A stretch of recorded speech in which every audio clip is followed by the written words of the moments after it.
We're joining me live now to talk through what we just spoke before about in the break. The government's National Anti-Corruption Commission is independent MP Helen Haines, also the Deputy Chair of this Joint Select Committee looking into this legislation. Thanks very much for your time. Interesting to note, this was a unanimous decision by the committee to not change the threshold in terms of when a public inquiry would be held, but you've been pretty vocal about this. What's happened here in terms of the recommendation? Hello, Tom. Good to talk with you. So yesterday in the House, I tabled the Joint Select Committee that was inquiring into the National Anti-Corruption Commission legislation, and you're quite right, it was a unanimous report that the whole committee backs this legislation to establish a powerful, independent anti-corruption body. When it comes to different views around some ways to improve the bill. Of course, the committee had lots of different opinions around ways that we could further improve the bill. And certainly for me, I think there is some further improvement we can take on through the parliamentary process, through amendments and debate in the House and the Senate.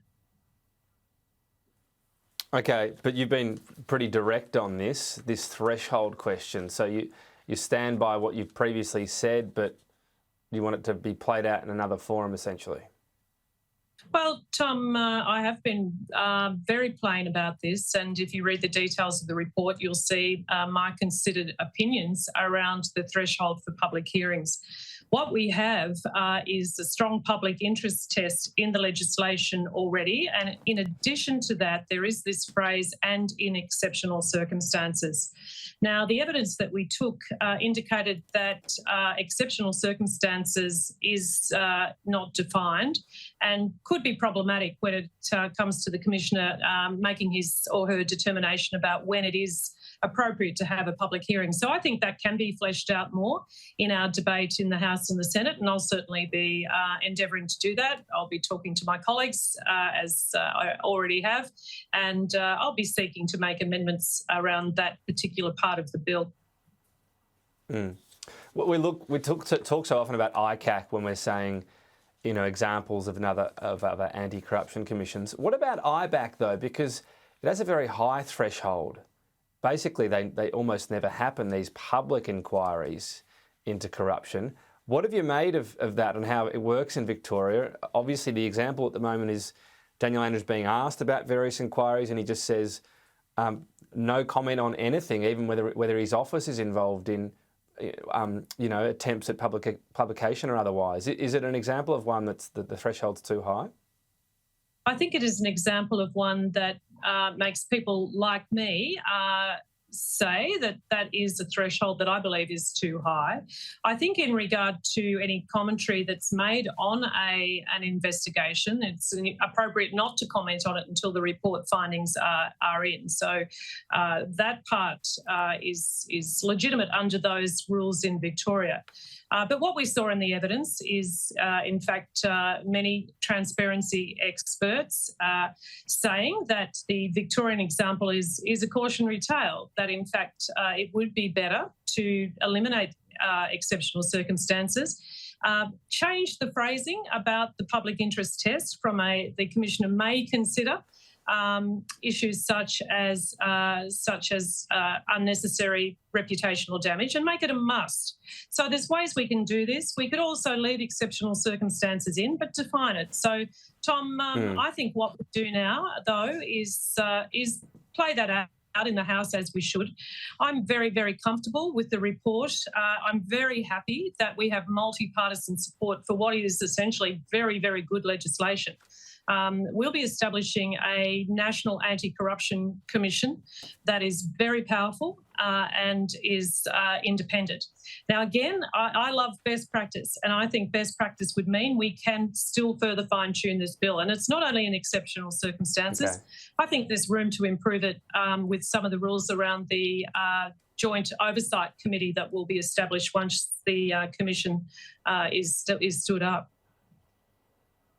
Yeah, which is obviously another very important part of it, and to have confidence of both sides of politics will be crucial, whatever gets up. I suppose when you look at IBAC in particular, and I'm not alleging any wrongdoing, but if we had an election result happen and then, you know, the final report into corruption came out just after an election that might have changed the result, doesn't that highlight the problem? Because if it was seen as something in the public interest, if it wasn't that very high threshold, you'd actually hear, the public would hear evidence being given before the summary, which on one side you might say, well, you know, people hear and they make up their minds before the final summary, but it also makes it something that gets in the public conscious earlier. Yeah, and I think there's some important points to be made there, Tom, and you've illustrated one of them, that it's only fair and reasonable to wait until an investigation is completed and a commissioner makes their findings based on all of the evidence, that the rest of us who are watching at home don't jump to a conclusion before all evidence is heard. So we need to be really careful about those things. We also, though, need to be sure that we have a transparent system so that when a report is made by the commissioner, that we have access to that report, because the report, by its very definition, will be a conclusion of what's happened over the series of investigations. So I think there is a problem, or there appears to be a problem, in the delays to getting those reports into the public domain, and that's an issue that needs to be considered. Okay. Finally, there's another couple of elements of this committee's report you've put in. I'm just interested in the element on journalist sources. So there was an agreement that there should be a protection there. What happens if the person at the centre of investigation, is being investigated? Obviously, there might be evidence being gathered, even something like a phone tap, and then the journalist calls that person. How is that sort of treated? I'm not exactly clear what you're saying there, Tom, but what I can tell you is that we heard significant evidence from witnesses from the media, and one of the key points they were concerned about was around the definition of a journalist, and we have put recommendations in the report that would broaden out that protection for journalists and their sources. So we heard that. We've sought to have the Attorney General's Department clarify that more thoroughly and ensure that any person who's employed in that media company is covered by those protections. Yeah, no, fair enough. As I was saying the question, it felt a bit unclear. I guess what I'm saying is if a journalist is just calling the person involved being investigated for corrupt conduct on a totally different matter, all these calls are obviously logged, does that just get put to one side and not used, not released in the public, or not used at all? How is that treated?